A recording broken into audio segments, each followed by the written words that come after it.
Am I the a-hole for telling my brother he's dead to me for stealing his art from my wife? My brother is a fairly well-known artist in my area. He is a sculptor and a complete piece of trash. My wife loves him and has always supported him.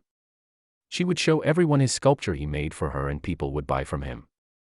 Her sculpture is one of the very first ones he made after he got out of rehab for the millionth time. He was at our house a month ago and he saw his sculpture. He said that he was embarrassed by how bad it was compared to what he makes now. He asked if he could take it and rework it to make it better. My wife agreed because she is an amazing and trusting woman. He sold it. He sold it for $15,000, which wasn't enough to pay off the people that he owed money to.